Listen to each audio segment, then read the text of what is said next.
What up, y'all? This is Tracy from Nerd Squish, and today we'll be talking about Stranger Things Season 4, Episode 2.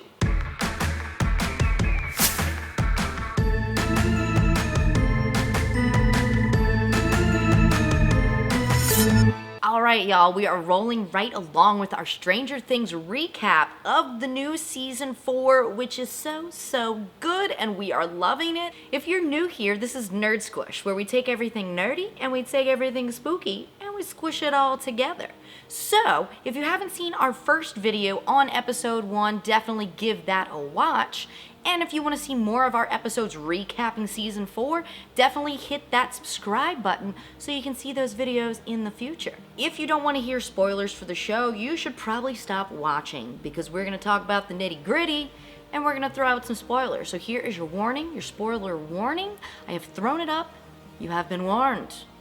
Go watch the show. Come back here. The episode opens up with yet another flashback, this one showing Hopper and where he left off in Season 3.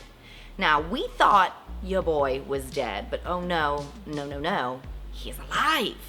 I mean, he's been captured by Russian guards and is a prisoner, but he's alive. This is a very exciting episode for Elle and Mike because Mike is coming to visit the Byers in California for spring break. Jonathan, Argyle, Will, and Elle all pick up Mike from the airport. Elle and Mike have this cute little, oh my gosh, I'm so excited to see you moment. And Mike and Will have this awkward thing. I mean, it is, I could feel the I'm awkward. I feel awkward just thinking about it again. It was very awkward. And even Argyle brings up like, oh, yep, okay, this is weird. Let's move on. And that's why we love Argyle. Now, we have a lot of awkward things, not just this interaction, but also because Mike's talking about how excited he is to meet Elle's friends, to which Will is like, you got friends? You have friends, because I don't know these friends. And then also Will has this painting that he's been working on that he wanted to give Mike, and in his whole moment where he's ignored, you can see him walking away, he's like crunching up the painting. What is that painting? Hopefully we'll see. Now, as our gang is leaving the airport, we see none other than Murray, who Joyce has recruited to figure out this letter that she got that was inside of a Russian doll. So they end up calling the number that's on this letter, and they're like, yeah, basically, you have to come to Alaska. And also with $40,000. And then maybe you can get Hopper back. And they're like, I'm sorry, excuse me, what? Which, I mean, is a, warranted reaction, but is your girl gonna do it for Hopper? You betcha. So now we get to one of my favorite scenes of this episode. We are leading up to the exciting day that Elle has planned at Rinkomania. There's a lot to digest in this scene. So Will's kind of telling Elle, like, hey, look, you have to come clean with Mike. Let him know you're not happy here. Like, you don't have friends. And she's like, no, puts on a happy face and goes about her day. Well, she doesn't have to tell him anything because boy, oh boy, do things go wrong at this skating rink. Angela and all the bullies show up at the skating rink and see Elle with this lanky boy, and they're like, what's going on? She's got a little boyfriend. Let's have fun with this. So Angela goes over, pulls Elle's like, oh, come on, friend, let's go skating. And at this point, she's pulled away, and Will tells Mike, like, hey, like, she's been lying to you.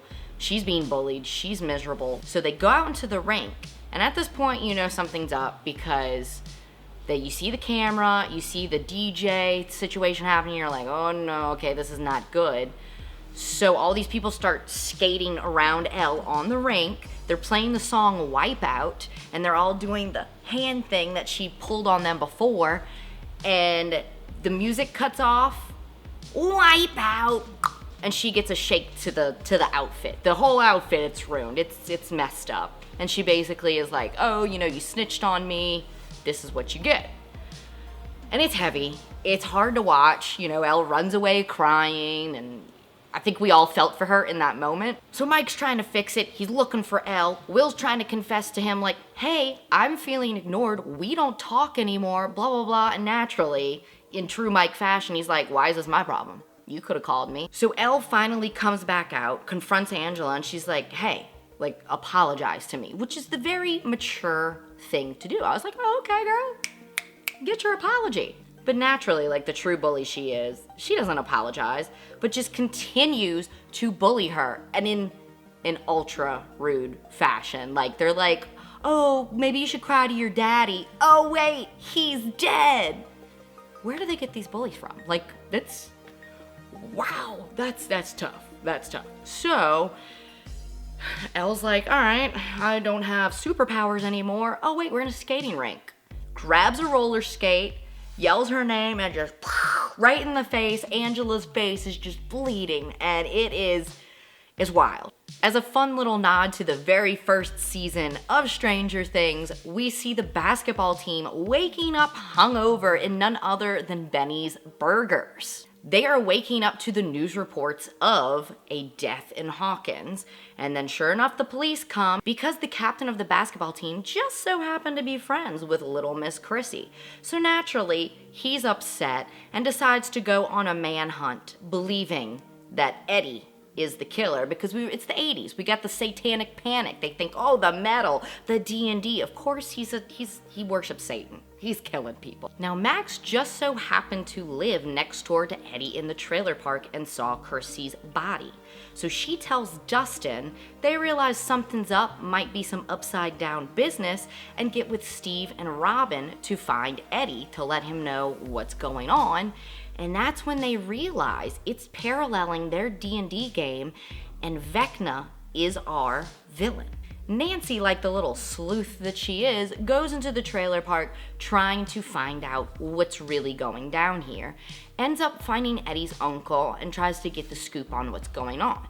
Now, Eddie's uncle believes the killer is Victor Creel, who is currently locked up in an asylum for killing his whole family, so surely it can't be him, can it? Now, Nancy went to the trailer park with Fred, who also works on the paper with her.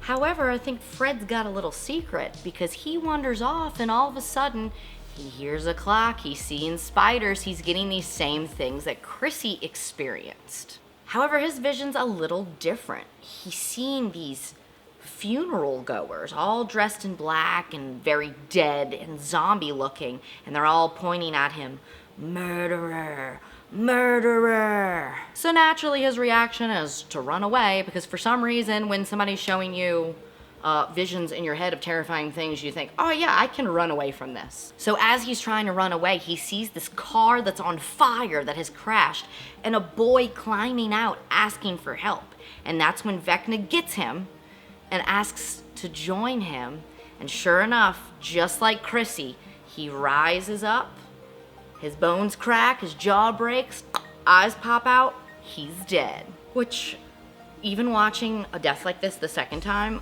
it was just as terrifying as the first time. It was very terrifying. What did you guys think of episode 2 of season 4? Let me know in the comments down below. I think this was a super, super good episode. I mean, who doesn't love to see like that moment where the kid that's getting bullied gets that revenge? I mean, it was wrong, but it was very satisfying to watch. But I love, love, love, love the nod to Carrie in that bullying scene.